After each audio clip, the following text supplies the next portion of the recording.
ചൊല്ലാം നമ്മളെ ആംബുലിയോടിയ ക്ലാസ്സുകളിലെ അതേ മന്ത്രങ്ങളിൽ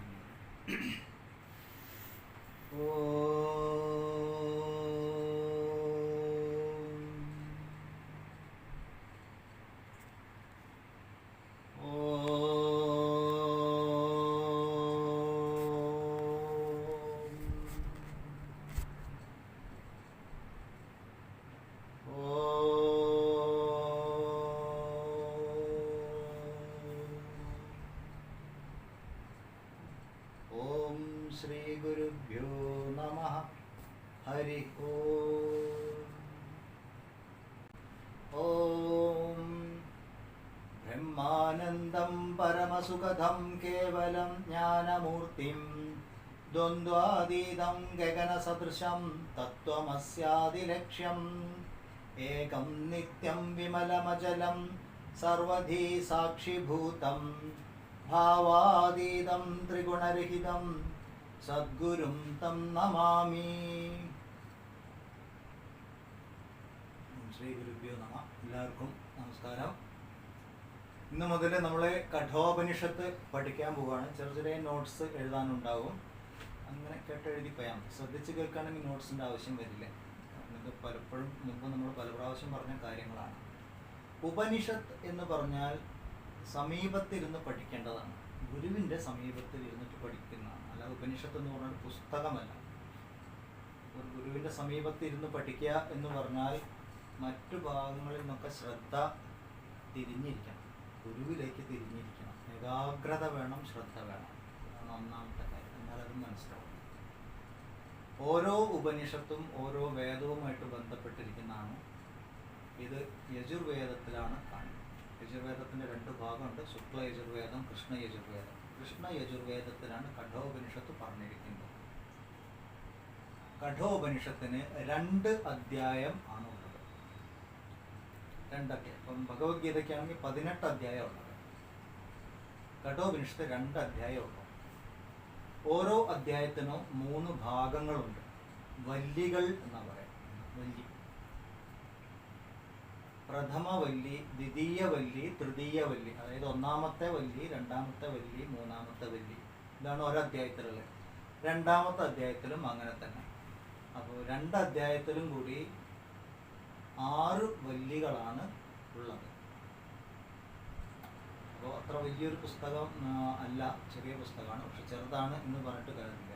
ഇതിനകത്തുള്ളത് വലിയ കാര്യങ്ങളാണ്. ഇതിൽ 1ാം അധ്യായത്തിലെ ആദ്യത്തെ വല്ലിയിൽ, പ്രഥമ വല്ലിയിൽ 29 മന്ത്രങ്ങളാണ് ഉള്ളത്. 2ാമത്തെ വല്ലിയിൽ 25 മന്ത്രങ്ങളും 3ാമത്തെ വല്ലിയിൽ 17 മന്ത്രങ്ങളും ഉണ്ട്. അതുപോലെ 2ാമത്തെ അധ്യായത്തിൽ പ്രഥമ വല്ലിയിൽ 15 മന്ത്രം, ദ്വിതീയ വല്ലിയിൽ 15 മന്ത്രം, തൃതീയ വല്ലിയിൽ 18 മന്ത്രം.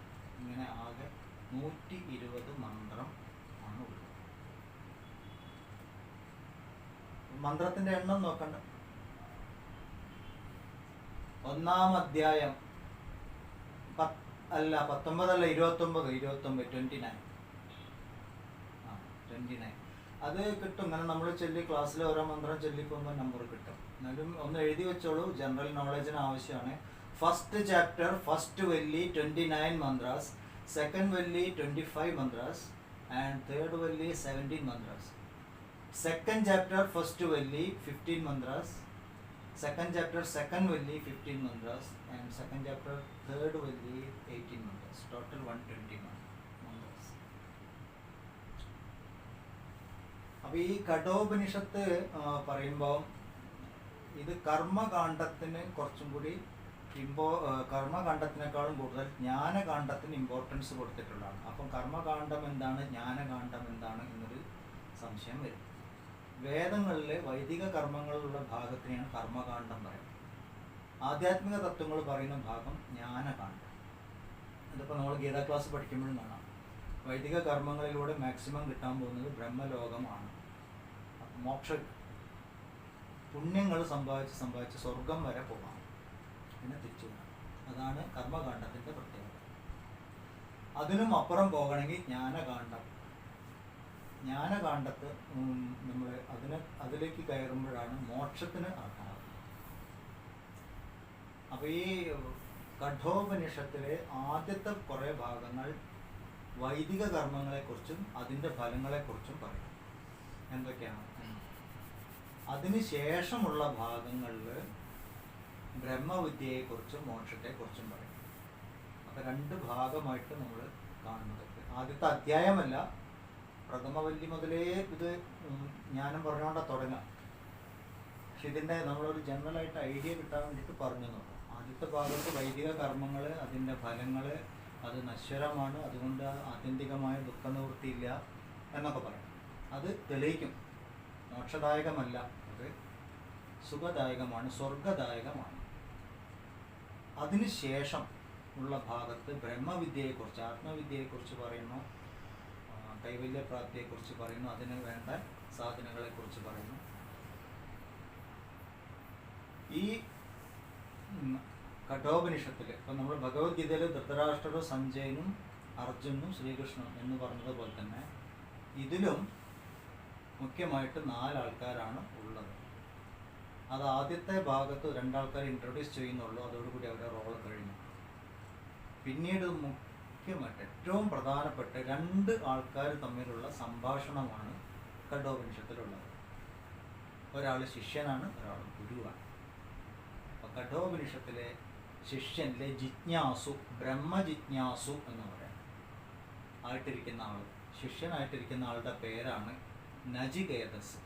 നമ്മൾ ഒരുപാട് പ്രാവശ്യം കേട്ട പേരാണ് നചികേതസ്. ചെറിയ കുട്ടിയാണ്, കൗമാരക്കാരനാണ്, ഏകദേശം 12 വയസ്സ് പ്രായം മാക്സിമം. ചെറിയ കുട്ടിയാണ്, പക്ഷേ ആള് എത്രത്തോളം ഗംഭീരമാണ് എന്നുള്ളത് നമ്മൾ മുന്നോട്ട് പോകുമ്പോൾ മനസ്സിലാവും. അദ്ദേഹത്തിന് ആത്മവിദ്യ ഉപദേശിക്കുന്നത്, ജ്ഞാനോപദേശം നൽകുന്നത് സാക്ഷാൽ യമധർമ്മ രാജാവാണ്.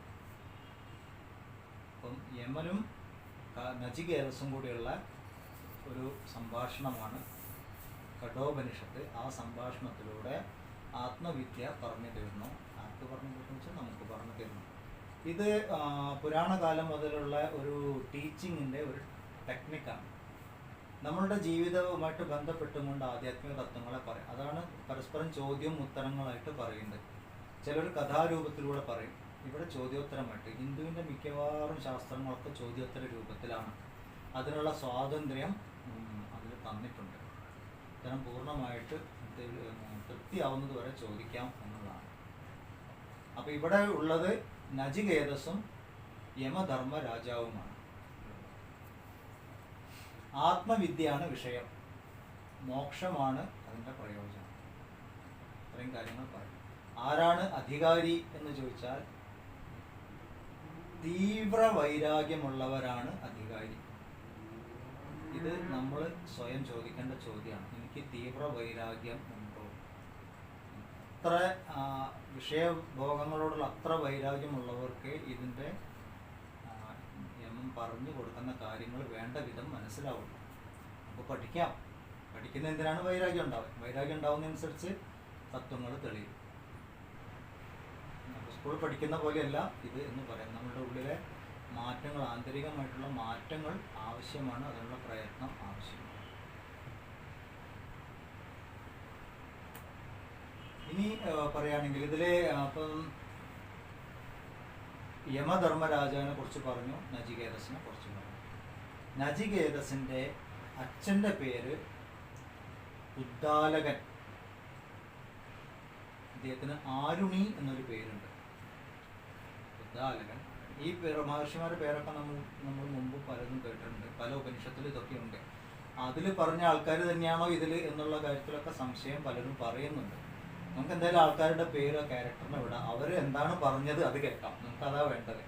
ശ്രീരാമകൃഷ്ണ പരമഹംസർ പറഞ്ഞ പോലെ ആധ്യാത്മിക തത്വങ്ങൾ കരിമ്പ് ജ്യൂസ് കുടിക്കുന്ന പോലെയാണ്. ജ്യൂസേ കുടിക്കാവും, ആവശ്യമുള്ളത് കുടിക്കുക, ബാക്കിയുള്ളത് സൈഡാക്കി വെക്കാം. ഇപ്പം നചികേതസിൻ്റെ പിതാവിൻ്റെ പേര് ഉദ്ദാലകൻ. അദ്ദേഹത്തിന് ആരുണി എന്നൊരു പേരുണ്ട്. ആരുണി എന്ന് പറയാൻ കാരണം അദ്ദേഹം അരുണ മഹർഷിയുടെ പുത്രനാണ്. അരുണ മഹർഷിയുടെ പുത്രനായത് കാരണം ആരുണി എന്ന് പേര് വന്നു.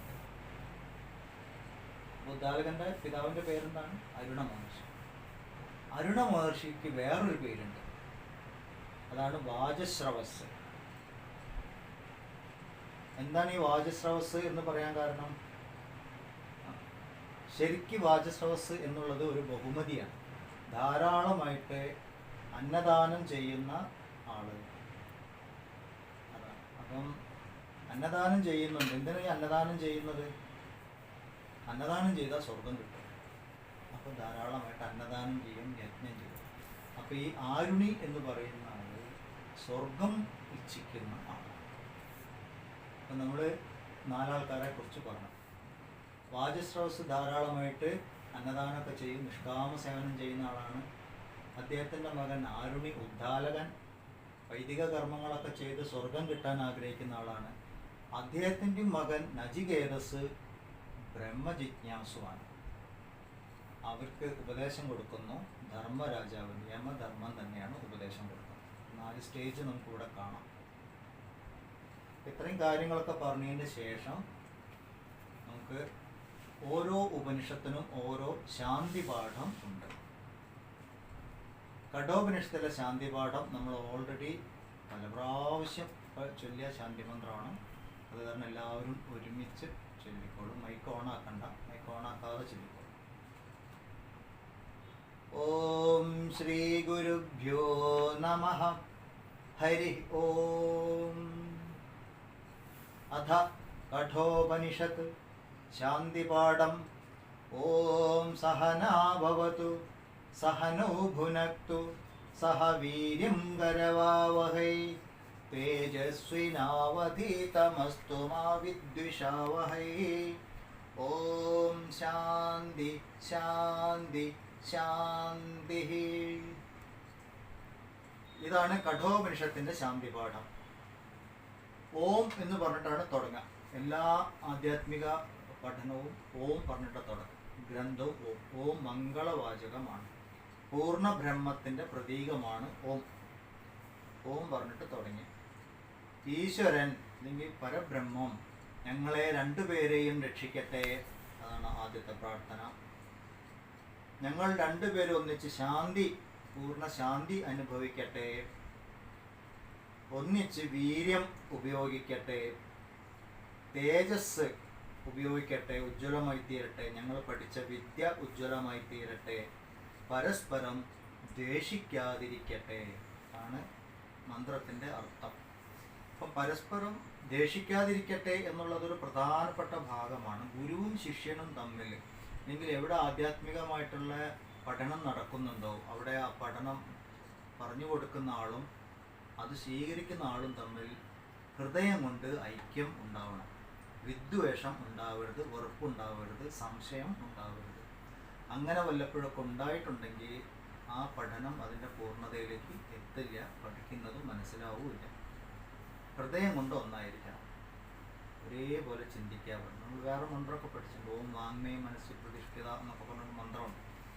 നമ്മുടെ മനസ്സിലുള്ള കാര്യങ്ങൾ വാക്കിലൂടെ പുറത്തു വരണം. കേൾക്കുന്ന ആൾക്കും കേട്ട കാര്യങ്ങൾ അത് മനസ്സിലാവും വേണം.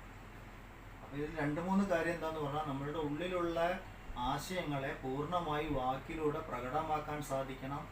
ആ കേൾക്കുന്ന വാക്കുകളെ അതേപടി ഉൾക്കൊണ്ട് അതിൻ്റെ അർത്ഥം ശരിയായ വിധത്തിൽ മനസ്സിലാക്കാനും സാധിക്കണം. എന്നാലേ ഒരാളുടെ ഉള്ളിലുള്ള കാര്യം മറ്റൊരാളുടെ ഉള്ളിലേക്ക് എത്തുള്ളൂ. ഈ റൂട്ട് ക്ലിയർ ആയിരിക്കണം.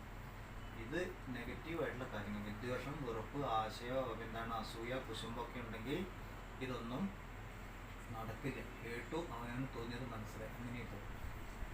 ഞങ്ങളെ രക്ഷിക്കട്ടെ പറഞ്ഞു. എന്തിൽ നിന്നാണ് രക്ഷിക്കേണ്ടത്? നമ്മളെപ്പോഴും കേൾക്കാം, പാഹി മാം പാഹി മാം, രക്ഷിക്കൂ രക്ഷിക്കൂ. എന്തിൽ നിന്നാണ് രക്ഷിക്കേണ്ടത്?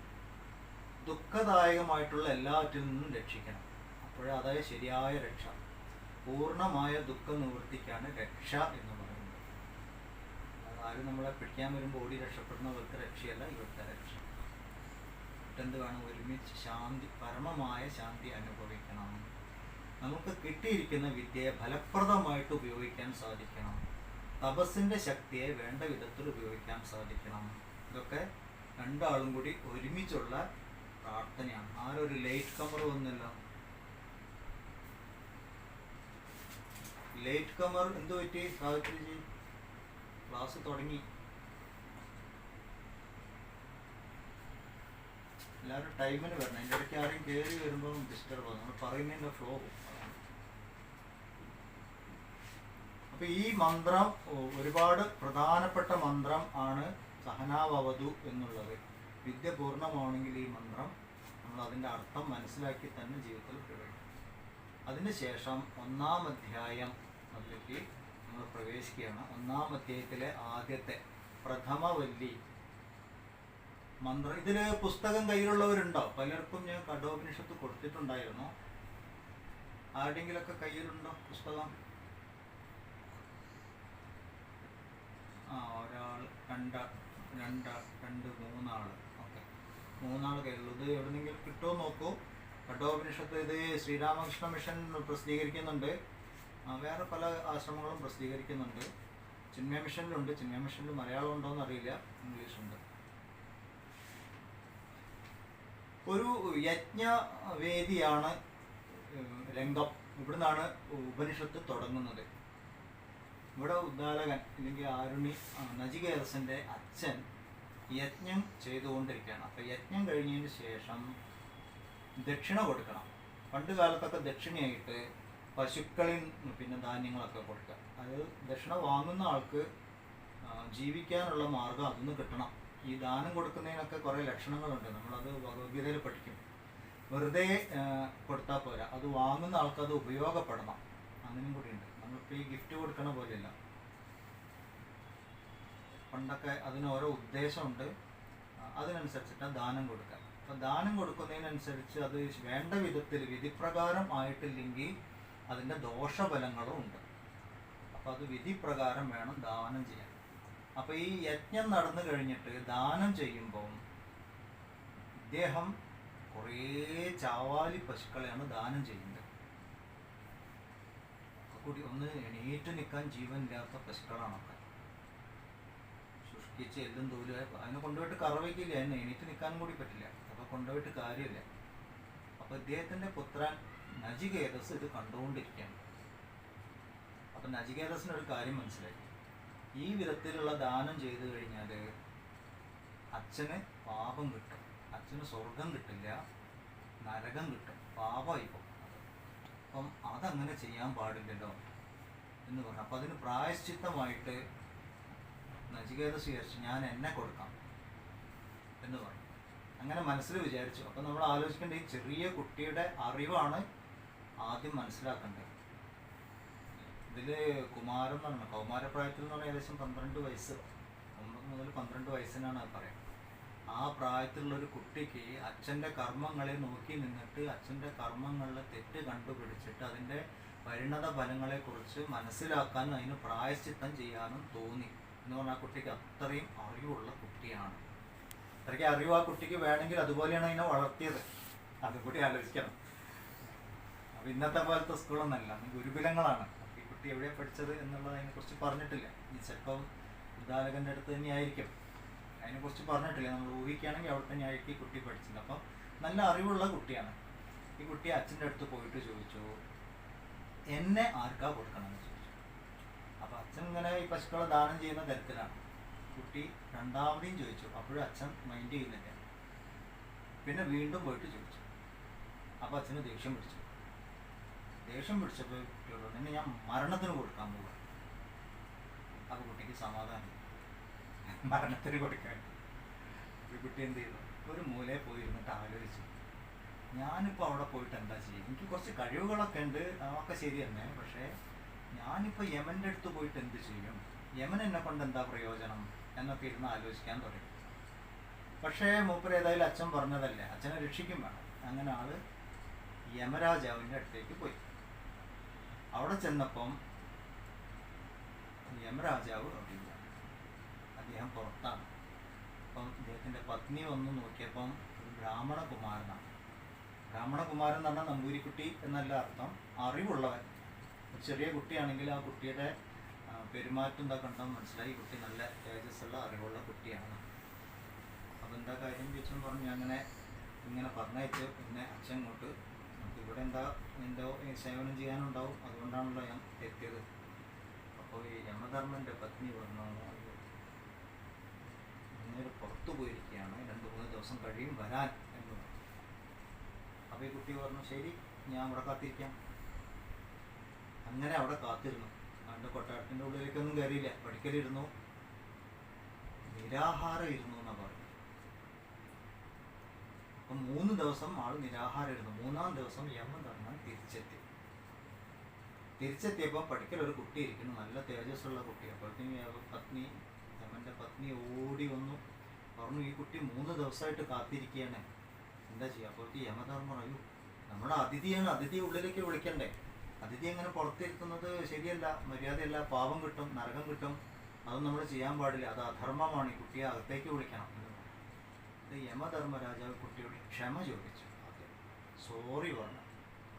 എന്നാൽ നമ്മൾ ആലോചിക്കുന്ന യമധർമ്മൻ എന്ന് പറഞ്ഞ ഒരു അത്രയും ഉന്നതമായ തലത്തിലുള്ള യമധർമ്മൻ ഒരു കൊച്ചു കുട്ടിയോട് പോയിട്ട് സോറി പറഞ്ഞു, ഞാൻ 3 ദിവസം ഇവിടെ വെയിറ്റ് ചെയ്യിച്ചല്ലോ, എനിക്ക് വേണ്ടി കാത്തിരിക്കേണ്ടി വന്നല്ലോ, അത് ക്ഷമിക്കണം എന്നൊക്കെ പറഞ്ഞ് നമ്മളെ ഈ ആദ്യം എന്താണ് അർഘ്യം പാദ്യം ഒക്കെ കൊടുത്ത്, അതായത് കാല് കഴുകി കൈ കഴുകി മോൻ കഴുകി ഒക്കെ വിധിപ്രകാരം വിളിച്ചു കൊണ്ടുപോയി.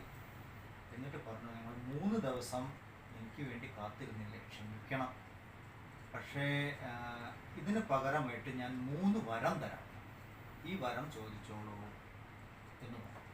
ഇതാണ് 1-ാമത്തെ ഭാഗം, 1-ാമത്തെ അധ്യായമല്ല, ഈ കഥയിലേക്ക് നമ്മൾ പ്രവേശിക്കുന്നത്. അപ്പോൾ നമ്മൾ കഥയിലൊരു സീൻ ഓർമ്മിച്ച് വെച്ചോളൂ. ഇനി വരത്തിനെ കുറിച്ചുള്ളത് നമുക്ക് നോക്കാം. ആദ്യം ഇത്രയും പറഞ്ഞ ഭാഗം ഒന്ന് മനസ്സിലാക്കി വെക്കാം. ഞാൻ ഈ ഇത്രയും കഥ ആദ്യം പറഞ്ഞത് ഇനി പറയാൻ പോകുന്നത് വേഗം മനസ്സിലാവാൻ വേണ്ടിയിട്ടാണ്. 1-ാം അധ്യായം പ്രഥമ വല്ലിയിലെ ആദ്യത്തെ മന്ത്രം.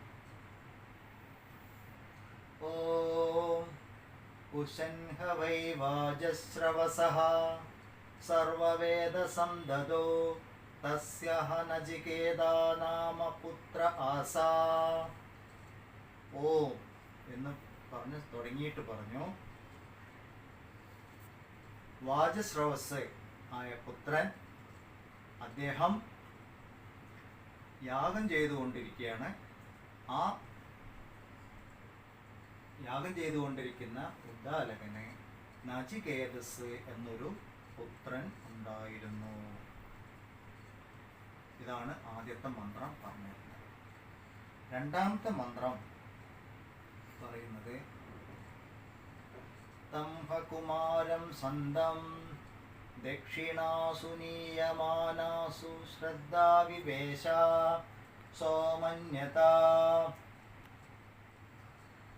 ദാനത്തിനായിട്ട് പശുക്കളെ കൊണ്ടു നിർത്തിയപ്പം അവിടെ നിൽക്കുന്ന കൗമാരപ്രായം തികയാത്ത ഈ നചികേതസ് ശ്രദ്ധ കൊണ്ട് ആവേശമുണ്ടായി. അവൻ ജീർണിച്ച പശുക്കളെ കണ്ടിട്ട് വിചാരമഗ്നനായി തീർന്നു. കുട്ടിയുടെ ശ്രദ്ധയെക്കുറിച്ചും പിന്നെ ഇപ്പം ഞാൻ ഈ കഥ പറഞ്ഞത് ഓർമ്മിച്ചാൽ മതി. ഈ ജീർണിച്ച പശു, അച്ഛൻ ഈ പശുക്കളൊക്കെയാണല്ലോ കൊടുക്കാൻ പോകുന്നത്, അത് വലിയ ബുദ്ധിമുട്ടാവുമല്ലോ എന്നൊക്കെ ആലോചിച്ചിട്ട് ആള് വിഷമത്തിലായി, വിചാരമഗ്നനായി എന്നാണ്. അപ്പോൾ വിധി പ്രകാരം വേണം ദാനം ചെയ്യാൻ, ഇല്ലെങ്കിൽ അതൊക്കെ പ്രശ്നമാണ് എന്ന് പറഞ്ഞു. നമ്മളൊരു ഗിഫ്റ്റ് കൊടുക്കുകയാണെങ്കിൽ പോലും ഉപകാരപ്പെടുന്ന വിധത്തിൽ വേണം കൊടുക്കാൻ. അതൊക്കെ ഇതിനകത്തുണ്ട്. ഞാൻ അത്ര വിശദീകരിച്ചിട്ട് ഇതിൽ പോകുന്നില്ല, നമുക്ക് മെയിൻ പോർഷനിലേക്ക് കയറുമ്പോൾ കുറച്ച് വിശദീകരിച്ച് പറയാം. ഇതിൻ്റെ ഈ ഒരു പശ്ചാത്തലം ആദ്യം മനസ്സിലാക്കാൻ വേണ്ടിയിട്ട്. പിന്നെ ഈ ഉപനിഷത്ത് എന്ന് പറയുന്ന ഗൃഹസ്ഥരാണ് നമ്മളെല്ലാവരും. അപ്പം ഇതിനൊരു ഇൻട്രൊഡക്ഷൻ എന്ന നിലയ്ക്കാണ് ഇപ്പോൾ നമ്മൾ പഠിക്കുന്നത്. ഉപനിഷത്തിനെ പരിചയപ്പെടുക എന്നുള്ളതാണ് ആദ്യത്തെ ആവശ്യം. അത് കാരണം കഥാ പശ്ചാത്തലം ഇങ്ങനെ മനസ്സിലാക്കിയിട്ട് പോവാം. ആദ്യം 3-ാമത്തെ മന്ത്രം പറയുന്നത്, പീതോദഗാ ജഗ്ദതൃണ ദുഗ്ധദോഹാഃ നിരീന്ദ്രിയാഃ അനന്താ നാമതേ ലോകാഃ താൻ സഗച്ഛതി തദത്. ഇപ്പൊ ദാനം ചെയ്യാൻ പോകുന്ന ഈ പശുക്കൾ, അതിന് പുല്ല് തിന്നാനുള്ള ആരോഗ്യമില്ല, വെള്ളം കുടിക്കാനുള്ള ആരോഗ്യമില്ല, അതിന് ഇനി പാലും കിട്ടാൻ പോകുന്നില്ല. ഇന്ദ്രിയങ്ങളെല്ലാം നഷ്ടപ്പെട്ടു, വാർദ്ധക്യം ബാധിച്ച പശുക്കളാണ്. ഇത്തരം പശുക്കളെ ദാനം ചെയ്യുന്നവരുടെ അനുഭവം വളരെ കഷ്ടമായിരിക്കും. അവർക്ക് ദുഃഖങ്ങളും ദുരിതങ്ങളും വന്നു ചേരും. അപ്പം ദാനം സ്വീകരിക്കുന്നവർക്ക് ഉപകാരപ്രദമാകുന്ന വിധത്തിൽ വേണം ദാനം കൊടുക്കാൻ. നമ്മുടെ കയ്യിൽ ഇപ്പോൾ ഈ എടുക്കാത്ത നോട്ട് വെച്ചിട്ട് ആർക്കും കൊടുക്കണ പോലെ ആയി പോകരുത്, അതാണ് പറയുന്നത്. അപ്പം നമ്മളെ ദാനത്തിൻ്റെ ഫലമായിട്ട് പുണ്യം കൂടും, അപ്പോൾ സ്വർഗം കിട്ടും. അതിനനുസരിച്ച് വേണം ദാനം. അത് ഏതെങ്കിലും ദാനം എന്നുള്ളൊരു കർമ്മം നമുക്ക് വിപരീത ഫലങ്ങൾ ചെയ്യും. ഇതൊക്കെ ഈ കുട്ടി ഇവിടെ ഇരുന്നിട്ട് ഇങ്ങനെ ആലോചിക്കുകയാണ്.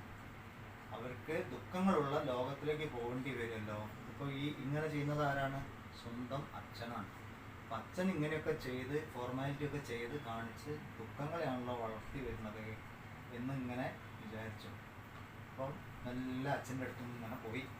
അത് ചോദിച്ചു, സഹോവാച പിതരം താത കസ്മൈ മാം ദാസ്യസീതി ദ്വിതീയം തൃതീയം തം ഹോവാച മൃത്യവേ ത്വാ ദദാമീതി. അച്ഛൻ്റെ അടുത്ത് പോയി പതുക്കെ ചോദിച്ചു, എന്നെ ആർക്കാണ് കൊടുക്കണത് ചോദിച്ചു. അപ്പം അച്ഛനത് കേട്ടില്ല. ദ്വിതീയം തൃതീയം രണ്ടാമതെയും മൂന്നാമതെയും ചോദിച്ചു. അപ്പം അച്ഛൻ പറഞ്ഞു, ഞാൻ നിന്നെ മൃത്യുവിന് കൊടുക്കാൻ പോവാണ്, ഞാൻ യമനാണ് നിന്നെ കൊടുക്കാൻ പോകുന്നത് എന്ന് പറഞ്ഞു. അപ്പോൾ ഈ കുട്ടിക്ക് സന്തോഷം. അഞ്ചാമത്തെ മന്ത്രം വളരെ രസകരമായൊരു മന്ത്രം. സാധാരണ രീതിയിലുള്ള കുട്ടിയെ നിന്നെ ഞാൻ മരണത്തിനാ കൊടുക്കാൻ പോവാണ്, കുട്ടി ഞെട്ടി ധരിച്ച് പേടിച്ച ഏതെങ്കിലും മൂലയിൽ പോയിരുന്ന് കരയണം. പക്ഷെ ഇത് സാധാരണ കുട്ടിയല്ല, നചികേതസാണ്. നചികേതസ് എന്ത് ചെയ്തു? അവിടെ പോയിരുന്ന് ആലോചിക്കാൻ തുടങ്ങി. ബഹൂനാമേമി പ്രഥമാഃ ബഹൂനാമേമി മധ്യമഃ കിംചിത് യമസ്യ കർത്തവ്യം യന്മയാദ്യ കരിഷ്യതി. ചില കാര്യത്തിലൊക്കെ ഞാൻ ഒന്നാമനാണ്, ചില കാര്യത്തിൽ ഞാൻ മധ്യമാണ്, രണ്ടാമനാണ്. ഞാനിപ്പോൾ യമൻ്റെ അടുത്ത് പോയിട്ട് എന്താ ചെയ്യാണ്ടി വരിക? എന്നെ കൊണ്ട് യമൻ എന്താ കാര്യമുള്ളത്? ഇതൊക്കെയാണ് മൂപ്പരിരുന്ന് ആലോചിക്കുന്നത്. ഒരു കാര്യം ഇവിടെ നമ്മൾ ശ്രദ്ധിക്കാനുള്ളത്, നചികേതസിന് അവനവനെ കുറിച്ചുള്ള ഒരു വിചാരം, അവനവനെ കുറിച്ചുള്ള ഒരു ബോധം എന്താണ്? പല കാര്യത്തിലും ഞാൻ ഒന്നാമനാണ്, ചിലതിലൊക്കെ ഞാൻ രണ്ടാമനാണ്. ഒരു സ്ഥലത്തു പോലും നചികേതസ് അവനവനെ അധമനായിട്ട് പറയുന്നില്ല. ഒരു സ്റ്റുഡൻറ്റിന് വേണ്ട കഴിവാണ്, അവൻ അവൻ്റെ കഴിവുകളെ തിരിച്ചറിഞ്ഞിരിക്കണം എന്നുള്ളതാണ്. നമ്മുടെ ക്ലാസ്സിലും പിന്നെ ഇവിടെയല്ല, സ്കൂളിലും എല്ലാ ക്ലാസ്സിലും അയ്യേ എന്നെ കൊണ്ട് പറ്റില്ല, അയ്യേ ഇതൊന്നും എൻ്റെതല്ലേ, നമ്മൾ സ്വയം നമ്മൾ ഇടിച്ച് താഴ്ത്തി പറയും. അത് അവനവൻ്റെ ഉള്ളിലുള്ള ഈശ്വരീയ ശക്തിയെ അപമാനിക്കലാണ്. ഭഗവത്ഗീതയിൽ എന്താ നമ്മളോട് പറഞ്ഞത്? നിങ്ങൾക്ക് എവിടെയാണോ ശ്രദ്ധ അവിടേക്ക് ഞാൻ നിന്നെ നയിച്ചു കൊണ്ടിരിക്കും. നമ്മൾ നമ്മളുടെ ഇല്ലായ്മയിലേക്ക് ശ്രദ്ധിച്ചില്ലെങ്കിൽ അവനവനെ ഇടിച്ച് താഴ്ത്തിയിട്ടാണ് പറഞ്ഞെങ്കിൽ നമ്മൾ താഴ്ന്നു താഴ്ന്നു താഴ്ന്നു പോകും. അപ്പോഴാണ് നമ്മൾ താഴുക. ഞാൻ ഒന്നാമനായില്ലല്ലോ എന്നുള്ളൊരു മത്സരബുദ്ധി വരുമ്പം നമ്മൾ അവനവനോട് എന്താ പറയണേ? ഞാൻ മോശമാണ്, ഞാൻ പോരാ എന്ന് പറഞ്ഞൊരു ആ തലത്തിലേക്ക് നീങ്ങിക്കൊണ്ടിരിക്കും. അപ്പം നമ്മൾ അവനവനോട് സ്വയം പറയേണ്ട കാര്യം, ഞാൻ അറിവ് നേടാൻ ശ്രമിക്കുന്നുണ്ട്, എനിക്കതിനുള്ള ഭാഗ്യം ഉണ്ടായിട്ടുണ്ട്, ഞാൻ മുന്നോട്ട് പോയിക്കൊണ്ടിരിക്കുന്നുണ്ട്. ഇപ്പം നചികേതസ് പറഞ്ഞ പോലെ ബഹുനാമേമി പ്രഥമ ബഹുനാമേമി മധ്യമ പറഞ്ഞില്ല, അതുപോലെ പല കാര്യത്തിലും ഞാൻ ഒന്നാമനാണ്, പല കാര്യത്തിലും ഒന്നാമനല്ല. എന്നാലും ഞാൻ അധമനല്ല, ഞാൻ അത്ര മോശമല്ല. ഇത് അഹങ്കാരത്തോടു കൂടിയല്ല, അവനവൻ്റെ കഴിവിലുള്ള വിശ്വാസത്തിനെ കാണിച്ചുകൊണ്ട് വേണം, അറിഞ്ഞുകൊണ്ട് വേണം നമ്മൾ മുന്നോട്ട് ജീവിക്കാൻ എന്ന് പറയാൻ വേണ്ടിയിട്ടാണ് ഇത്രയും എടുത്തു പറഞ്ഞത്. കാരണം നമ്മൾ പഠിക്കുന്നത് കഠോപനിഷത്താണ്. കഠോപനിഷത്താണ് വിവേകാനന്ദനാക്കിയത് എന്ന് പറഞ്ഞാൽ അതിൻ്റെ ഒരു ശക്തി എന്താണെന്നുള്ള ആലോചിക്കാം. വിവേകാനന്ദ സ്വാമിയുടെ ഒക്കെ പുസ്തകം വായിക്കുന്നത് നല്ലതാണ് ആധ്യാത്മികമായിട്ട് പഠിക്കുന്നവർ. കാരണം നമുക്ക് നല്ല ആത്മവിശ്വാസമുണ്ട്, ഭയം തോന്നില്ല, നല്ല ആത്മവിശ്വാസം ഉണ്ടാവും. വിവേകാനന്ദ സാഹിത്യം വായിക്കാൻ എവിടെയെങ്കിലും പോയിട്ട് ആരെന്തെങ്കിലും ചോദിച്ചാൽ നമുക്ക് അതിന് കൃത്യമായ മറുപടി പറയാൻ സാധിക്കും.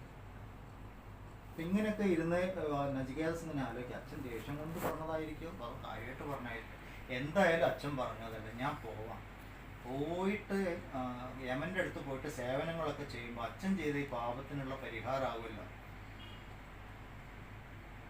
അപ്പം ഇങ്ങനെ ആലോചിച്ചിരുന്നപ്പോഴാണ് അച്ഛൻ്റെ മുഖത്ത് നോക്കിയിട്ട് ആക്കൂടി ഒരു വിഷമം. അച്ഛനാണെങ്കിൽ പറഞ്ഞും പോയി, എന്ത് നിന്നെ ഞാൻ മൃത്യുവിനാണ് കൊടുക്കാൻ പോണത്. അപ്പോൾ അദ്ദേഹം എന്ത് ചെയ്തു? നചികേതസ് അച്ഛൻ്റെ അടുത്തേക്ക് പോയി, എന്നിട്ട് പറഞ്ഞു, അച്ഛനെ ശാന്തമാക്കാൻ തുടങ്ങി. അനുപശ്യ യഥാ പൂർവേ പ്രതിപശ്യത്തഥാ പരേ സസ്യമിവ മർത്യപച്യതേ സസ്യമിവാജായതേ പുനഃ. മുമ്പുള്ളവരൊക്കെ എങ്ങനെയായിരുന്നു എന്ന് ചിന്തിച്ചു നോക്കൂ അച്ഛാ, ഇപ്പോൾ ഉള്ളവരെങ്ങനെയാണ് എന്ന് ആലോചിച്ച് നോക്കൂ. ചിലരൊക്കെ ഇവിടെ വന്നു, സസ്യങ്ങൾ ജാലങ്ങളെ പോലെ ജീവിച്ച് ജീവിച്ച് തീർന്നുപോയി. അതുപോലെ തന്നെ അവർ സസ്യങ്ങളെ പോലെ വീണ്ടും വന്നുകൊണ്ടിരിക്കണു. അതൊക്കെ ഒന്ന് ആലോചിച്ച് നോക്കൂ. അപ്പം നമ്മൾ എന്ത് വേണം? ഇതിൽ നിന്ന് രക്ഷപ്പെടാൻ ശ്രമിക്കണം.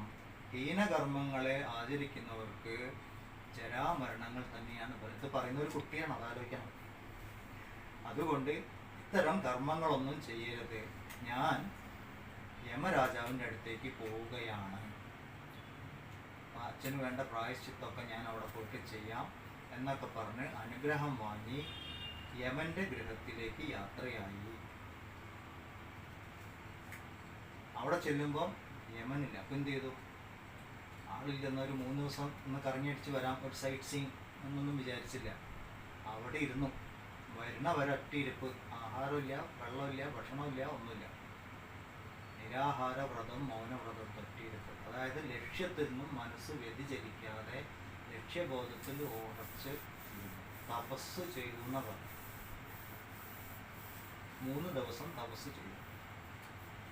ഇവിടെ നമ്മൾ ആലോചിക്കേണ്ട ഒരു കാര്യം, ഒരാള് ജീവനോട് കൂടി ഉടലോട് കൂടി യമലോകത്ത് പോകുന്നു. കഥ കേൾക്കുമ്പോഴൊക്കെ ശരിയാണല്ലോ, ആള് പോയി എന്ന് നമുക്ക് തോന്നും. പിന്നെ നമ്മൾ യുക്തിയോട് കൂടി ലോജിക്കലി ആലോചിക്കുമ്പോൾ ഒരാൾക്കും ഉടലോട് കൂടി അവിടെ പോകാൻ പറ്റില്ല.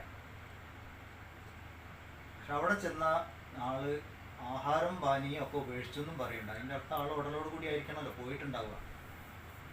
ഇതെങ്ങനെ പൊരുത്തപ്പെടും? ഇത് ആലോചിക്കാനുണ്ട്. അപ്പം ഇതിൻ്റെ ഒരേ ഒരു ഉത്തരേ കിട്ടാനുള്ളൂ. ധ്യാനത്തിലൂടെ മാത്രമേ അവിടെ എത്തിപ്പെടാൻ പറ്റുള്ളൂ. ഈ ഒരു സന്ദർഭം ഉണ്ടായപ്പോൾ നചികേതസ് ഉടനെ ധ്യാനിക്കാനിരുന്നു. ആഹാരവും ഇതെല്ലാം ഉപേക്ഷിച്ച് ഏകാഗ്രമായ ധ്യാനത്തിലൂടെ യമലോകത്തെത്തി. ശരീരം ഇവിടെയും മനസ്സും ബുദ്ധിയും ജീവഭാവം അവിടെയായിട്ട് ഇരുന്നു. നമ്മൾ മനസ്സുകൊണ്ട് നമുക്ക് എവിടെ വേണമെങ്കിലും പോയിട്ട് വരാം. ഇപ്പം തന്നെ കുറേ ആൾക്കാർ ഈ ക്ലാസ്സിൽ ഇരിക്കുന്നുണ്ട്. അത്ര ആളിപ്പോൾ അത് മൈക്കും പിടിച്ചിരിക്കേണ്ട ആളൊക്കെ മൈക്ക് ഓൺ ചെയ്ത് വെച്ചിട്ട് ഉറങ്ങാൻ പോയി എന്നൊന്നും അറിയില്ല. ഓരോരുത്തരും മനസ്സെവിടെ ബുദ്ധി എവിടെയെന്ന് അറിയില്ല. ചിലർ ഇവിടെ ഇരിക്കുന്നെങ്കിലും മനസ്സുകൊണ്ട് നാട്ടിലായിരിക്കും, ചിലർ വേറെ എവിടെയെങ്കിലും പോയിക്കൊണ്ടിരിക്കും. അപ്പം മനസ്സ് എവിടെയാണോ അവിടെയാണ് നമ്മൾ എത്തിപ്പെടുന്നത് എപ്പോഴും. ശരീരം ഒരു സ്ഥലത്തും മനസ്സൊരു സ്ഥലത്തും. ഇവിടെ നചികേതസ് ഏകാഗ്രമായ ധ്യാനം കൊണ്ട് യമലോകത്ത് എത്തിച്ചേർന്നു എന്ന് വേണം മനസ്സിലാക്കാൻ. അങ്ങനെ ഇതിനൊരു ഉത്തരം കിട്ടും.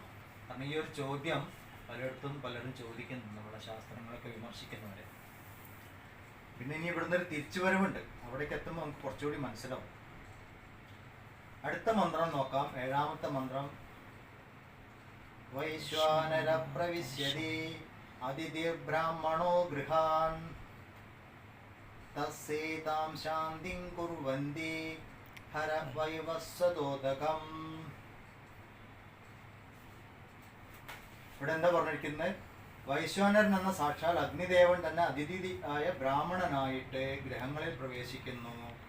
ആ അഗ്നിദേവന് അർഘ്യപാദ്യം ആസനം നൽകി ശാന്തിയെ വരുത്തണം. അതുകൊണ്ട് ഹേ സൂര്യപുത്ര, കാൽ കഴുകാനുള്ള വെള്ളം കൊണ്ടുവരിക എന്നൊക്കെ ഇവിടെ പറഞ്ഞു. അതായത് യമരാജാവ് തിരിച്ചു വന്നപ്പോൾ ഈ ബ്രാഹ്മണനാണ് ഇവിടെ ഇരിക്കുന്നത്. ഇവിടെ ബ്രാഹ്മണൻ എന്ന് പറഞ്ഞതിന്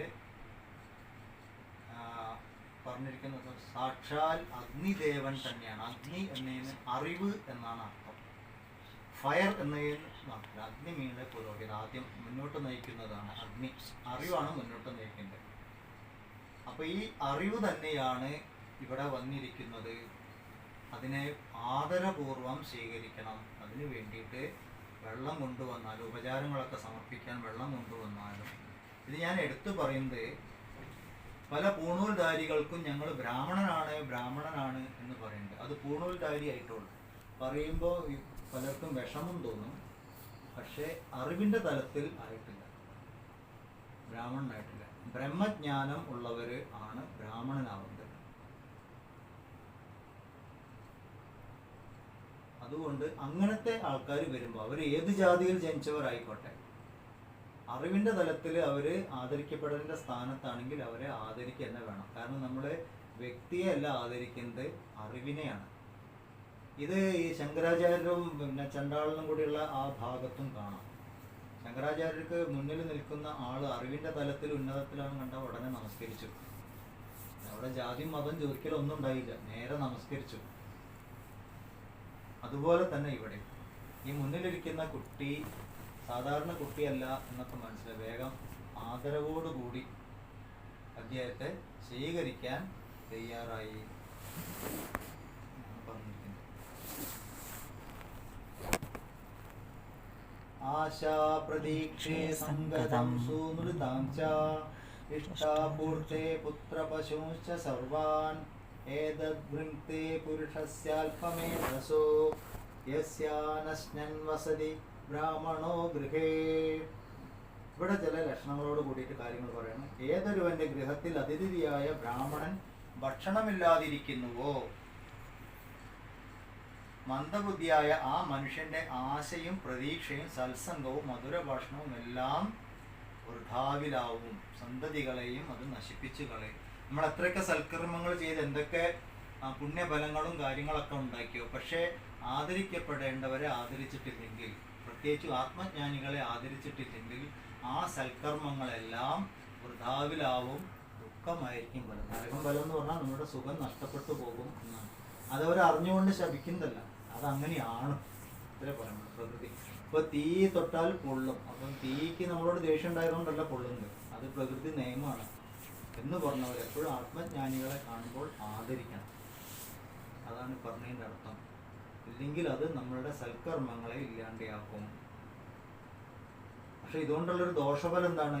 ആത്മജ്ഞാനികളല്ലെങ്കിലും പലരും ആത്മജ്ഞാനിയുടെ വേഷം കിട്ടും. നമ്മളുടെ ഭാരതീയമായിട്ടുള്ളൊരു ഇതെങ്ങനെയാന്ന് പറഞ്ഞാൽ നമുക്ക് ചെറുപ്പം മുതൽ ഈ ഒരു ട്രെയിനിങ് ഉണ്ട്. സ്വാമിമാരെയും സന്യാസിമാരെയും പൂജാരിമാരെയൊക്കെ കാണുമ്പോൾ നമസ്കരിക്കാം. അവരോട് അധികം വഴക്കണമൊന്നും പോവില്ല, കാര്യങ്ങൾ സംശയം നിവൃത്തിയൊക്കെ വരുത്തും ചെയ്യും.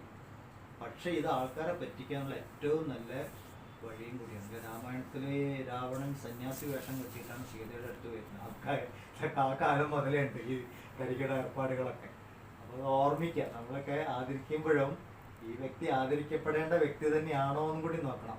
ചിലവർക്ക് ആരെങ്കിലും വന്ന് കയ്യും കാലൊക്കെ ഒന്ന് പിടിക്കുമ്പോഴേക്കും അവർക്ക് ഭയങ്കര പവറാന്നൊരു വിചാരം വരും. അത് അവരെ അഹംഭാവം, അത് അവരെ നശിപ്പിച്ച് കളയും. അങ്ങനെയുണ്ട്. അപ്പോൾ ഒന്നുമില്ല, നമ്മൾ എവിടെയും പോയിട്ട് ഈ ഗുരുഭാവത്തിലൊക്കെ ഇരിക്കുമ്പോൾ ഒരു പ്രശ്നം ഇതാണ്. അതൊക്കെ നോക്കണം. നമുക്ക് ഏത് വിധത്തിലാണ് നമ്മൾ നശിപ്പിക്കുക. അപ്പോൾ അവനവൻ്റെ അറിവ് പോലും അവനവൻ്റെ നാശത്തിലേക്ക് നശിച്ചു പോകും. രാവണനും ഇവർക്കൊന്നും അറിവില്ലാത്തതുകൊണ്ടൊന്നുമല്ല, അതൊക്കെ നല്ല അറിവുള്ള വ്യക്തികൾ തന്നെയാണ്. പക്ഷെ അവർ ഈ വക കനിയിൽ ചെന്ന് ചാടിപ്പോയതാണ്. അതൊക്കെ ഓർമ്മിക്കണം. അപ്പം ഇവിടെ പറയുന്നത് അതിഥിയായിട്ട് ഒരാൾ വീട്ടിൽ വരുമ്പോൾ അവരെ ആദരിക്കണം എന്ന് പറഞ്ഞു. അതിഥി ദേവോ ഭവ എന്ന് പറഞ്ഞു. അവിടെ ചെല്ലുന്ന ആള് അതിഥിയായിട്ട് വേണം പോവാനും. അവരുടെ അടുത്ത് അറിവും നന്മകളും വേണം അവരുടെ അടുത്ത്. ഇവിടെ ഇപ്പം ഈ അതിഥി തൊഴിലാളികൾ എന്ന് പറഞ്ഞിട്ട് ക്രിമിനൽസിനെ കയറ്റുന്ന പോലെയല്ല. ഓരോ വ്യക്തിയും ആ തലത്തിലായിരിക്കണം. അവൻ അതിഥി തന്നെ ആയിരിക്കണം. അറിവിൻ്റെ തലത്തിലും മാന്യതയുടെ തലത്തിലും പിന്നെ നന്മയുടെ തലത്തിലൊക്കെ നല്ല നിലയിലുള്ള ആളായിരിക്കും. അങ്ങനത്തെ ആൾക്കാരെ ആദരിക്കും വേണം. വരുന്നവരെ മുഴുവൻ വീട്ടിൽ കയറ്റി ഇരുത്തണം എന്നല്ല പറഞ്ഞതിൻ്റെ അർത്ഥം.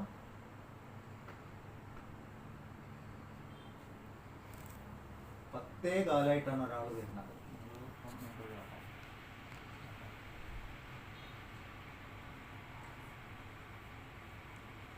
അപ്പൊ ഇങ്ങനെ യമധർമ്മ രാജാവ് ഇപ്പൊ തിരിച്ചു വന്നപ്പോൾ അദ്ദേഹത്തിന്റെ പത്നി കാര്യങ്ങളൊക്കെ പറഞ്ഞ് മനസ്സിലാക്കി ഈ കുട്ടിയുടെ 3 ദിവസമായിട്ട് ഇരിക്കുകയാണ്, വേഗം അതിനുള്ള ഉപചാരപൂർവ്വമൊക്കെ സ്വീകരിച്ച് നമുക്കുള്ളിൽ കൊണ്ടുവരാം എന്നൊക്കെ പറഞ്ഞു. അപ്പൊ യമൻ എന്ത് പറഞ്ഞു?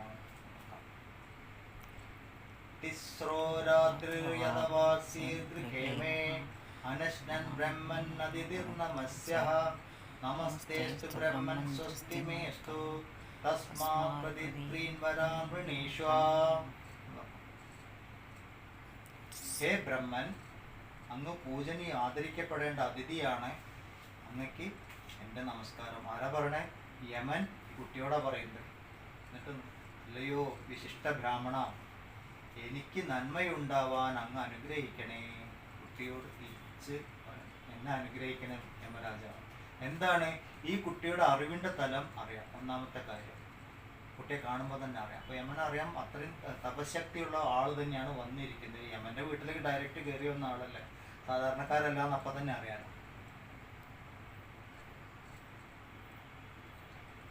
പിന്നെന്ത് പറഞ്ഞു, 3 ദിവസം അങ്ങ് എനിക്ക് വേണ്ടിയിട്ട് ഭക്ഷണം കഴിക്കാതെയൊക്കെ അവിടെ കാത്തിരുന്നല്ലോ, അതുകൊണ്ട് എന്നിൽ നിന്ന് 3 വരങ്ങളെ സ്വീകരിച്ചാലും 3 വരങ്ങൾ ചോദിക്കൂ. അത് യമൻ അതിൻ്റെ കോമ്പൻസേഷൻ കൊടുക്കുകയാണ്. അപ്പോൾ ഈ ബ്രാഹ്മണനായ കുട്ടിയുടെ മനസ്സ് വിഷമിക്കാൻ പാടില്ല. അദ്ദേഹത്തിന് വേണ്ട വിധത്തിലൊക്കെ ഉപചാരങ്ങൾ നൽകി വിളിച്ചിരുത്തി മാപ്പ് പറഞ്ഞു, വീടിനകത്ത് കയറ്റിയിരുത്തി, എന്നിട്ട് പറഞ്ഞു ഞാൻ നിങ്ങളെ വിഷമിപ്പിച്ചു, അത് വളരെ ദുഃഖകരമായിപ്പോയി, വിഷമായിപ്പോയി, പക്ഷേ ഇതിന് പരിഹാരമായിട്ട് 3 വരങ്ങൾ ചോദിക്കൂ, ഞാനത് തരാം എന്ന് പറയണം. അപ്പം ഈ കുട്ടി വരം ചോദിക്കണം. വരം എങ്ങനെ ചോദിക്കണം എന്നുള്ളത് ഇന്ന് മനസ്സിലാവും. 10ാമത്തെ മന്ത്രമാണ് നമ്മളിപ്പോൾ ഇനി വായിക്കാൻ പോകുന്നത്. ശാന്തസങ്കൽപ സുമനായ ദാസ്യാദ് ദ്വീതമന്യുർഗൗതമോ മാഭിമൃത്യോ ത്വത്തസൃഷ്ടം മാഭിവദേത് പ്രതീതഃ ഏതത്രയാണാം പ്രഥമം വരം വൃണേ. എൻ്റെ ആദ്യത്തെ വരം എന്താന്ന് വെച്ചാൽ, ഞാൻ ഇവിടുന്ന് തിരിച്ചു പോകുമ്പോൾ എൻ്റെ ഗോത്രത്തിൽ എല്ലാവരും പറഞ്ഞു, ഗൗതമ ഗോത്രത്തിൽ ജനിച്ച അച്ഛൻ എന്ന് പറയുന്നത്, അത് ആ ഗോത്രം പരമ്പര മനസ്സിലാക്കാൻ വേണ്ടി പറഞ്ഞു, അത് വിട്ടോളൂ. ഞാൻ ഇവിടുന്ന് തിരിച്ചു പോകുമ്പോൾ എൻ്റെ അച്ഛൻ ആകെ കൂടി അവിടെ ടെൻഷൻ അടിച്ചിരിക്കുകയാണ്, വളരെ വിഷമത്തിലായിരിക്കുന്നത് ഞാൻ അങ്ങോട്ട് പോരുമ്പോൾ. അപ്പം ഞാൻ ഇവിടുന്ന് തിരിച്ചു പോകുമ്പോൾ എൻ്റെ അച്ഛൻ സന്തുഷ്ടനായിട്ട് എന്നെ അറിഞ്ഞുകൊണ്ട്, തിരിച്ചറിഞ്ഞുകൊണ്ട് എന്നെ സ്വീകരിച്ച് സ്നേഹവാത്സല്യങ്ങളോടെ എന്നെ അവിടെ സ്വീകരിക്കണം എന്ന്. ഇതാണ് എൻ്റെ ആദ്യത്തെ വരം. എന്തൊക്കെയാണ്? ഞാനിവിടുന്ന് തിരിച്ചു പോകുമ്പോൾ അച്ഛൻ സന്തുഷ്ടനായിട്ട് സ്നേഹവാത്സല്യങ്ങളോടുകൂടി എന്നെ സ്വീകരിക്കണം, എന്നെ തിരിച്ചറിയുന്നവനാവണം. സ്വന്തം പുത്രനാണെന്ന് തിരിച്ചറിയണം. തിരിച്ചു പോകുന്ന യമൻ്റെ അടുത്തു നിന്നാണ്. 2-3 വരം ഒരുമിച്ച് ചോദിച്ചു. ഒന്ന്, തിരിച്ചു പോകണം എന്നുള്ള കാര്യം കണ്ടീഷൻ ഉറപ്പാക്കി. ഞാൻ ഇവിടുന്ന് തിരിച്ചു പോകുമ്പോൾ ഒന്നാമത്തെ, അച്ഛനെ സന്തുഷ്ടനായിട്ട് കാണണം. കാരണം അച്ഛനാ സ്വർഗകാമ ആയിട്ട് സ്വർഗം കിട്ടാൻ വേണ്ടിയിട്ട് യജ്ഞം ചെയ്ത് പശുക്കളൊക്കെ കൊടുത്ത ആൾ ടെൻഷൻ അടിച്ച് ഇങ്ങനെ പിശുക്കൊക്കെ കാണിച്ചിരിക്കുക. പോരാത്തതിനും മകൻ ഇങ്ങനെ പോലും ചെയ്തു ദേഷ്യപ്പെട്ട്. നമ്മൾ സാധാരണ രീതിയിൽ മനസ്സിലാക്കാനായിട്ടോ ഞാൻ ഫ്രീ ആയിട്ട് പറയുന്നത്. ആ അച്ഛനെ ഞാൻ ഏറ്റവും ശാന്ത സ്വരൂപമായിട്ട് കാണണം എന്ന് പറഞ്ഞാൽ, ആ അച്ഛന് നേടേണ്ടതെല്ലാം അച്ഛൻ നേടിക്കഴിഞ്ഞിരിക്കുന്നത് ഞാൻ കാണണം. അതാ കുട്ടിയുടെ ഒരു വരത്തിൻ്റെ ഉള്ളിലെ 2ാമത്തെ വരം. എന്നിട്ടോ എന്നെ തിരിച്ചറിയണം. വന്ന രൂപത്തിലായിരിക്കില്ല തിരിച്ചു പോവുക, പറയാൻ പറ്റില്ല. അതുകൊണ്ട് എന്നെ തിരിച്ചറിയുന്ന വിധത്തിൽ അച്ഛൻ എന്നെ സ്വന്തമായിട്ട് സ്വന്തം പുത്രനാണെന്ന് തിരിച്ചറിഞ്ഞിട്ട് എന്നെ സ്വീകരിക്കണം. അങ്ങനെ അവിടെ വളരെ ഹാപ്പി ആയിട്ടിരിക്കണം. ഇതാണ് എൻ്റെ 1ാമത്തെ വരം. ഒറ്റ വരത്തിൽ 2-3 വര ഒരുമിച്ച് അങ്ങോട്ട് ചോദിച്ചു. അപ്പം യമൻ പറഞ്ഞു ഓക്കെ. യമധർമ്മരാജാവ് പറഞ്ഞു ശരി, 1ാമത്തെ വരം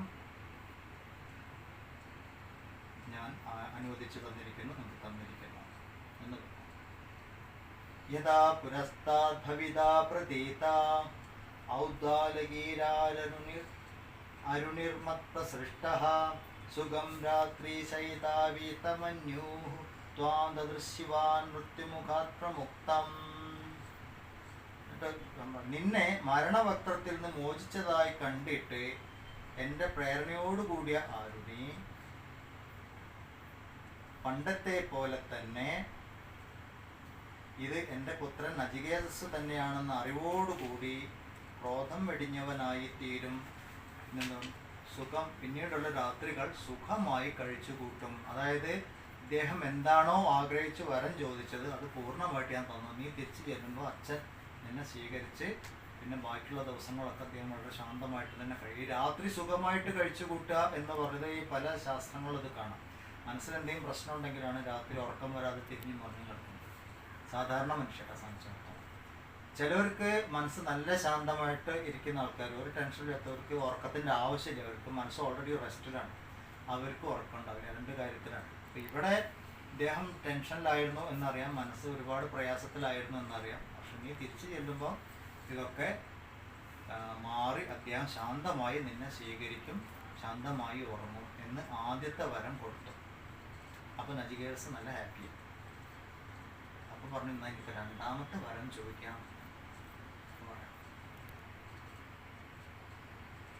സ്വർഗേ ലോകേ ന ഭയം കിഞ്ചനാസ്തി ന തത്ര ത്വം ന ജരയാ വിഭേദി ഉഭേ തീർത്വാശനായ പിപാസേ ശോകാദിഗോ മോദതേ സ്വർഗലോകേ.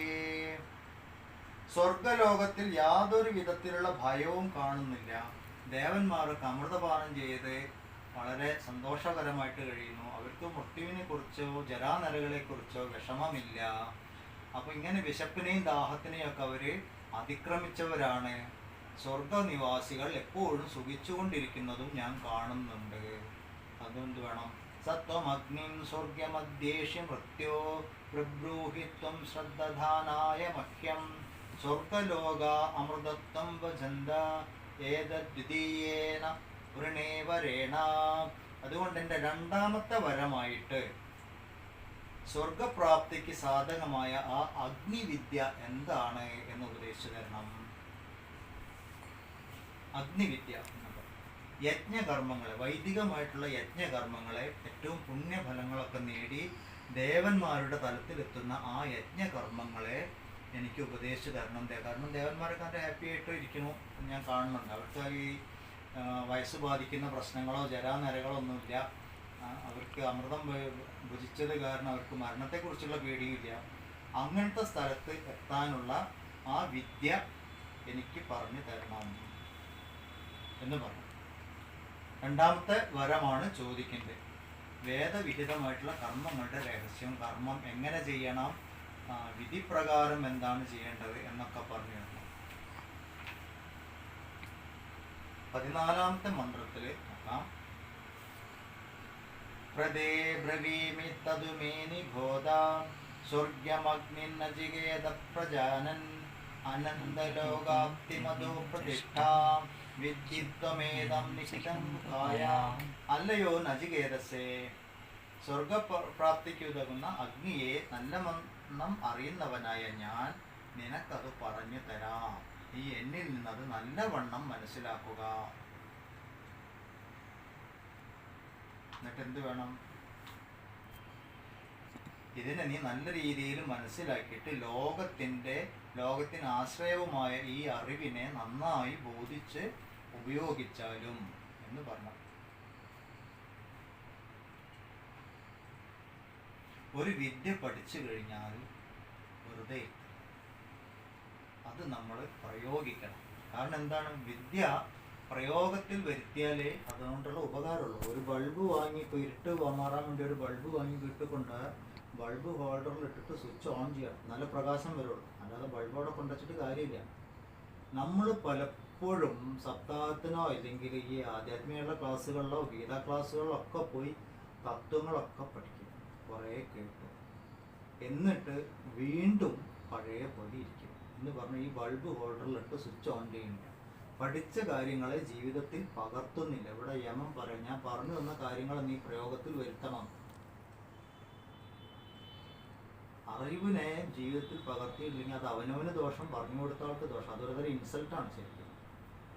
ഇപ്പോഴുണ്ട് നമ്മൾ ഇത്രയൊക്കെ പഠിച്ചു കഴിഞ്ഞാലും വിളക്ക് തിരിയിടുമ്പോൾ കിഴക്കോട്ടിടണോ തെക്കോട്ടിടണോ എന്ന് ആലോചിച്ച് തിരിഞ്ഞു കളിക്കുന്നവരാണ് ഇപ്പോൾ. എന്ന് പറഞ്ഞാൽ പഠിച്ചത് തലേ കയറിയിട്ടില്ല. ഇപ്പോൾ എന്തൊക്കെയോ കേട്ടു ഇറങ്ങിപ്പോയി, അത്രയും ഉണ്ടാവും. പഠിപ്പിനെ പ്രയോഗത്തിൽ വരുത്തുമ്പോഴേ കാര്യമുള്ളൂ. ഇല്ലെങ്കിൽ ഭയം തന്നെയാണ്. തെക്കോട്ട് തിരിയിടാൻ ഭയമുള്ളവൻ അവൻ്റെ ഉള്ളിലെ ഭയത്തിനെ മാറ്റിയിട്ടില്ല എന്നുള്ളത്. സകല ദിക്കുകളും ഭഗവാന്റെ ഉള്ളിലാണ് എന്നറിയുന്നവൻ എവിടെ വിളക്ക് എങ്ങോട്ട് കത്തിച്ചാൽ എന്താ? ഭഗവാന്റെ ഉള്ളിലല്ലേ, പരമാത്മാവിൻ്റെ ഉള്ളിലല്ലേ സൃഷ്ടിയിരിക്കുന്നത്. സൃഷ്ടിക്കുന്ന ഒരു വിളക്ക് കത്തിക്കും, അവിടെ എന്ത് ദിശ നോക്കാനുള്ളത്? അപ്പൊ ദൈവം പുറത്തെവിടെയോ ആണെന്ന് അറിയുന്ന ആൾക്കാർക്ക് ഈ പേടിയുള്ളൂ. എന്ന് പറഞ്ഞാൽ തത്വങ്ങൾ മനസ്സിലാക്കിയാലും അത് ജീവിതത്തിൽ പ്രവൃത്തിയിൽ വരുത്തിയിട്ടില്ല. അത് വന്നാൽ തന്നെ പേടി മാറും. എന്തെങ്കിലും കാര്യത്തിൽ പേടിയുണ്ടെങ്കിൽ പേടിക്കുന്ന സാഹചര്യങ്ങളെ ഫേസ് ചെയ്യണം. അതൊരു ചാലഞ്ചായിട്ട് എടുക്കണം. ആദ്യത്തെ പ്രാവശ്യം രണ്ടാമത്തെ പ്രാവശ്യം നമുക്ക് കുറച്ച് ചമ്മലോ പേടിയൊക്കെ തോന്നും, പിന്നെ അതങ്ങോട്ട് മാറും. ഇപ്പം നമ്മുടെ ക്ലാസ്സിൽ തന്നെ പലരും വളരെ കൂളായിട്ട് സംസാരിക്കാൻ തുടങ്ങി. ഒരു ഓഡിയൻസിനെ നോക്കി സംസാരിക്കുന്നു. സ്വന്തം ഒരു കഥ വായിച്ചിട്ടോ ഒരു ലേഖനം വായിച്ചിട്ടോ അല്ലെങ്കിൽ പുസ്തകം വായിച്ചിട്ടോ അതിൻ്റെ സാരം മനസ്സിലാക്കി മറ്റുള്ളവരോട് പറയാനുള്ള കഴിവ് അവർക്ക് നേടുന്നുണ്ട്. അവരത് പറയുന്നുണ്ട്. അത് കാണുമ്പോൾ നമുക്ക് സന്തോഷമാണ്. ഓക്കെ, അതിൻ്റെ ഗുണം ഉണ്ടാവുന്നുണ്ടല്ലോ. ചെറിയ ചെറിയ കാര്യങ്ങൾ നമ്മൾ തുടങ്ങി. അതേസമയം പലരും വേറെ ചിലരുണ്ട് അവിടെ ഇരിക്കുന്നിടത്ത് തന്നെ ഇരിക്കണം. അതെന്താ വെച്ചാൽ അവർ ചെയ്തോട്ടെ, അതൊന്നും ഞങ്ങളെ ബാധിക്കുന്ന കാര്യമില്ല എന്ന് പറഞ്ഞാൽ അവർ ആ അറിവിനെ ജീവിതത്തിലേക്ക് പകർത്താൻ തുടങ്ങിയിട്ട് എന്തൊക്കെയോ കേട്ടു, ടൈം പാസ്സാക്കി.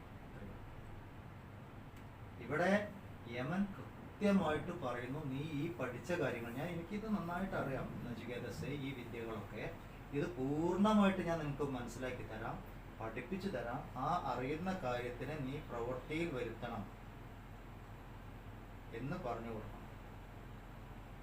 ഇതെവിടെയാ നിൽക്കുന്നത്?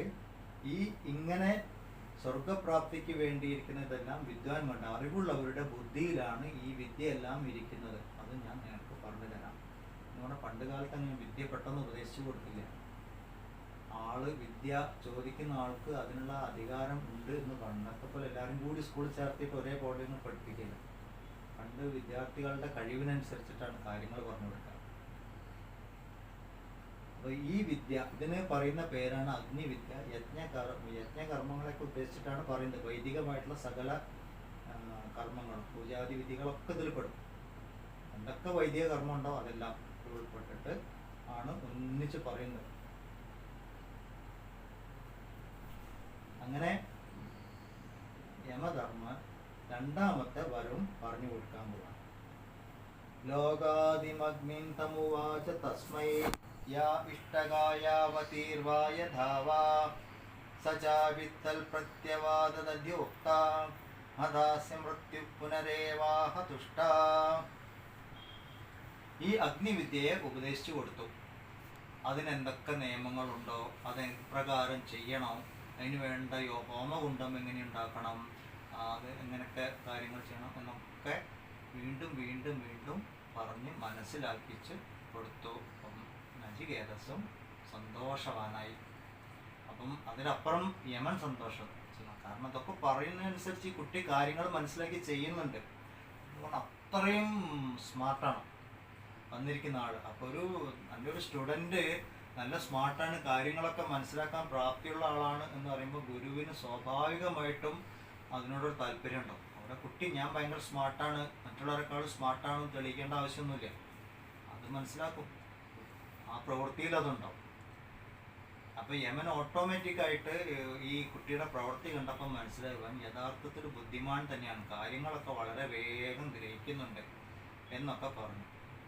അപ്പം യമൻ വിചാരിച്ചു, ഇവൻ ഭയങ്കര സ്മാർട്ടാണല്ലോ, അപ്പോൾ ഇവന് ഞാൻ ഒരു എക്സ്ട്രാ ഗിഫ്റ്റ് കണ്ട് കൊടുക്കാം. സന്തോഷം കൊണ്ട് പണ്ടത്തെ ആൾക്കാരൊക്കെ ഇങ്ങനെയാണ്, സന്തോഷിച്ച് കഴിഞ്ഞാൽ കയ്യിലുള്ളതൊരു ഗിഫ്റ്റായിട്ടാണ്ട് കൊടുക്കും. എന്താണെന്നല്ല, ചിലപ്പോൾ മാലിയോ വളയോ എന്തെങ്കിലും കൂലി കൊടുക്കും. പണ്ടത്തെ രാജാക്കന്മാരൊക്കെ ഉണ്ട്, കഴുത്ത് കിടക്കുന്ന വേഗം എടുത്ത് കൊടുക്കും. അതുപോലെ തന്നെ ഇവിടെ യമനും അങ്ങനെ ഒരു കാര്യം ചെയ്യാം.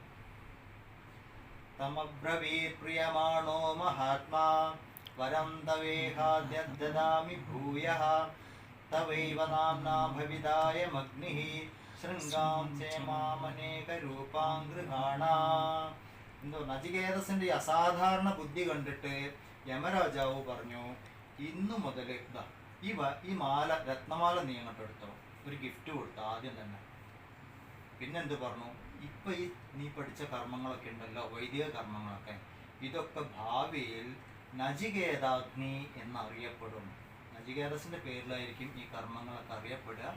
അപ്പം അതിൻ്റെ പേര് നചികേതാഗ്നി എന്ന പേരിലായിരിക്കും ഈ കർമ്മങ്ങളൊക്കെ അറിയപ്പെടും. അപ്പം ഒരു എക്സ്ട്രാ വരം, 2 വരെ ചോദിച്ചുള്ളൂ. ആദ്യത്തെ വരത്തെ തന്നെ മുപ്പര് 2-3 വരം വാങ്ങിയെടുത്തു. രണ്ടാമത്തെ വരം ചോദിച്ചപ്പോൾ 2 എക്സ്ട്രാ കിട്ടി, കഴിവിൻ്റെ ഗുണങ്ങൾ.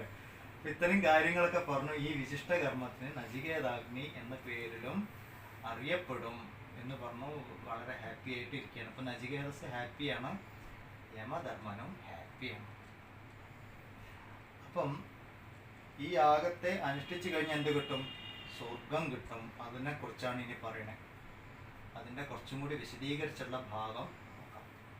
തൃണാചികേതസ്ത്രിപിരേത്യ സന്ധിം ത്രികർമ്മകൃത്തരതിജന്മ മൃത്യു ബ്രഹ്മയജ്ഞം ദേവമീഢ്യം വിദിത്വാ നിചായേ മാം ശാന്തിമത്യന്തമേതി. 3 പ്രാവശ്യം ഈ യാഗത്തെ അനുഷ്ഠിച്ചു കഴിഞ്ഞാൽ, അതായത് ഈ യാഗത്തിൻ്റെ വിശദവിവരങ്ങൾ കൊടുക്കണം. യജ്ഞം, അധ്യയനം, ദാനം, ഇത് 3 യജ്ഞം, അധ്യയനം, ദാനം, ഈ വക കാര്യങ്ങളാണ് നചികേതാഗ്നിയിലുള്ള. ഈ കർമ്മങ്ങളെ വിധിപ്രകാരം ചെയ്യുകയാണെങ്കിൽ ദേവന്മാർ സന്തോഷിച്ച് സകലവിധ വരങ്ങളും തരും, സ്വർഗത്തിലെത്തിപ്പെടാം, ദേവതുല്യമായിട്ട് ജീവിക്കാം എന്നൊക്കെ പറഞ്ഞു. അങ്ങനെ അതിൻ്റെ വിശേഷങ്ങൾ പറഞ്ഞ് അവിടെ തീർത്തു.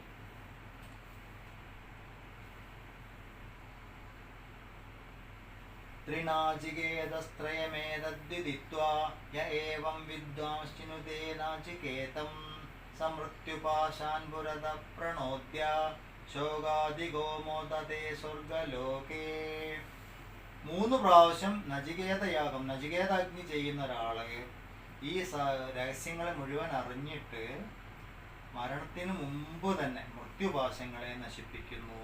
എന്നിട്ട് എന്തായി? ദുഃഖത്തെ കടന്ന് സ്വർഗലോകത്തിലെത്തും. അതായത് യഥാവിധി വൈദിക കർമ്മങ്ങളെ ചെയ്യുന്ന ഒരാൾ ആത്മജ്ഞാനമൊക്കെ നേടും, സ്വർഗലോകം വരെ എത്താൻ അറിവുണ്ടാവും. പക്ഷെ മോക്ഷം എന്നുള്ള തലത്തിലെത്തിയില്ല, സ്വർഗലോകത്തിലെത്തി ആ പുണ്യ ഫലങ്ങളൊക്കെ കഴിയുന്നത് വരെ അവിടെ സുഖമായിട്ട് ജീവിക്കും. എന്ന് പറഞ്ഞാൽ സ്വർഗലോകം എന്ന് പറഞ്ഞൊരു സ്ഥലം ഉണ്ടോ എന്നൊരു ചോദ്യം അവിടെ വരും. എന്ന് പറഞ്ഞാൽ അയാൾ എവിടെയാണോ ജീവിക്കുന്നത് അവിടെ ആ പുണ്യത്തിൻ്റെ ഫലമായിട്ട് ശാന്തി സമാധാനം അനുഭവിച്ചുകൊണ്ട് സ്വർഗതുല്യമായ ജീവിതം ജീവിക്കും എന്ന് പറഞ്ഞു. മൃത്യുപാശത്തെ നശിപ്പിക്കും എന്നാണ് പറഞ്ഞത്. എന്താണ് മൃത്യുപാശം എന്ന് പറഞ്ഞാൽ? അധർമ്മം, അജ്ഞാനം, രാഗം, ദ്വേഷം. അധർമ്മം, അജ്ഞാനം, രാഗം, ദ്വേഷം, ഇതാണ് മൃത്യുപാശം. നമ്മളെ സംസാരത്തിൽ കുടുക്കിയിടുന്ന സാധനം. അതിനാണ് മൃത്യുപാശം, കെട്ടിയിടുക, ബന്ധനം. അപ്പോൾ ഈ വൈദിക കർമ്മങ്ങൾ ചെയ്യുകയാണെങ്കിൽ ഈ ബന്ധനങ്ങളിൽ നിന്ന് രക്ഷപ്പെടാം എന്ന് പറഞ്ഞു. അപ്പം പലരും അജ്ഞാനം, ആത്മജ്ഞാനമില്ലായ്മ, രാഗം, അറ്റാച്ച്മെന്റ്,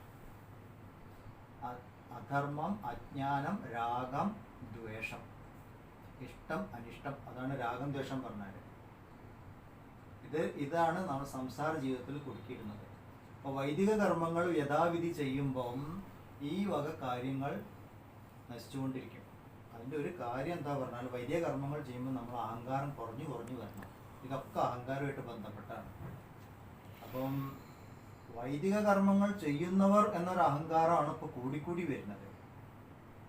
അവിടെയാണ് ഇതിൻ്റെ പ്രശ്നം. അത് അജ്ഞാനമാണ്, അധർമ്മമാണ്. നമ്മളുടെ ഓരോ ചരിത്രമൊക്കെ നോക്കിയാൽ അറിയാം എന്തെല്ലാം അധർമ്മങ്ങൾ ഓരോരുത്തർ കാട്ടിക്കൂട്ടി. അതിൻ്റെയൊക്കെ പരിണത ഫലം ഇപ്പോഴും പലരും അനുഭവിച്ചുകൊണ്ടിരിക്കുക. ഇനി അതൊന്നും ഉണ്ടാവാൻ പാടില്ല. അതുകൊണ്ടാണ് ഇത് എടുത്തെടുത്ത് പറയുന്നത്. ഈ തലമുറയെ അനുഭവിച്ചു, അടുത്ത തലമുറയെങ്കിലും ഇതൊന്നും അനുഭവിക്കാതിരിക്കണം. ഇത് കണ്ട ഒക്കെ ഹാപ്പിയായി കാര്യങ്ങളൊക്കെ കഴിഞ്ഞപ്പം യമൻ പറഞ്ഞു, ഏഷദേഗ്നിർനചികേത സ്വർഗ്യോ യമവൃണീതാദ്വിതീയേന വരേണ ഏതമഗ്നിന്തവൈവ പ്രവിക്ഷ്യന്തി ജനാസഹ തൃതീയം വരം നചികേതോ വൃണിഷ്വ. അല്ലയോ നചികേതസേ, നിനക്ക് നൽകിയത് സ്വർഗസാധനമായ ഈ അറിവാണ്. അഗ്നി എന്ന് പറഞ്ഞ, അഗ്നി പറഞ്ഞ അറിവാണ്, അത് എപ്പോഴും ഓർമ്മിക്കണം. അതുകൊണ്ട് നീ 2ാമത്തെ വരം നിനക്ക് അങ്ങനെ ഞാൻ തന്നു കഴിഞ്ഞു.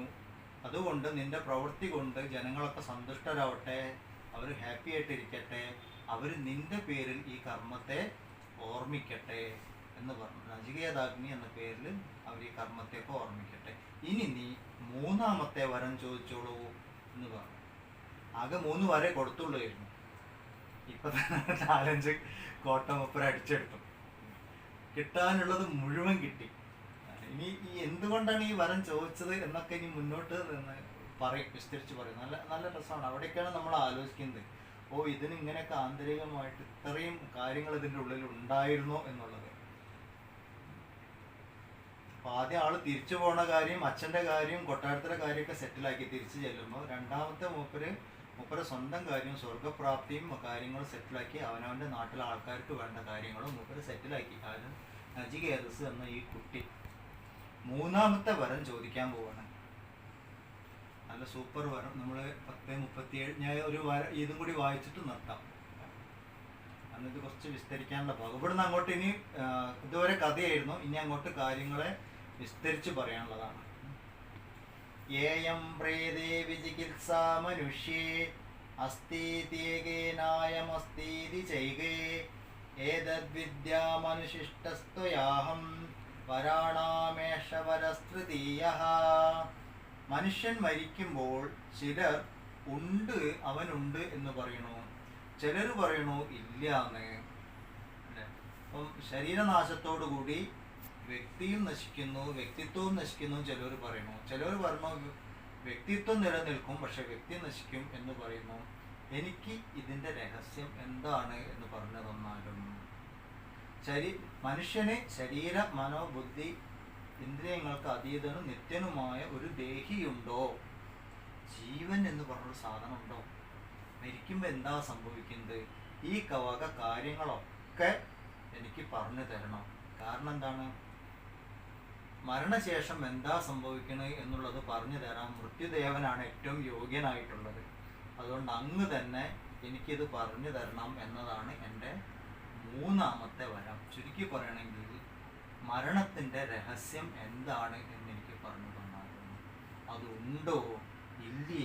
ഉണ്ടെങ്കിൽ എന്താണ് സംഭവിക്കുന്നത്? ദേഹം നശിക്കുമ്പോൾ ദേഹി നശിക്കുന്നുണ്ടോ? നശിക്കാതിരിക്കുന്ന ദേഹി പറഞ്ഞൊരു സാധനം തന്നെയുണ്ടോ എന്നൊക്കെയുള്ള ഇതിൻ്റെ സീക്രട്ട് എന്താണ് എന്ന് എനിക്ക് പറഞ്ഞു തന്നാലും എന്ന് മരണാനന്തര ജീവിതത്തെക്കുറിച്ചും ആത്മാവിൻ്റെ അസ്തിത്വത്തെക്കുറിച്ചും ആത്മാവ് ഉണ്ടോ ഇല്ലേ എന്ന കാര്യങ്ങളെക്കുറിച്ചും ഒക്കെയാണ് നചികേതസ് മൂന്നാമതായിട്ട് ചോദിക്കുന്നത്. ഈ ഒരു ചോദ്യം കേട്ടോടുകൂടി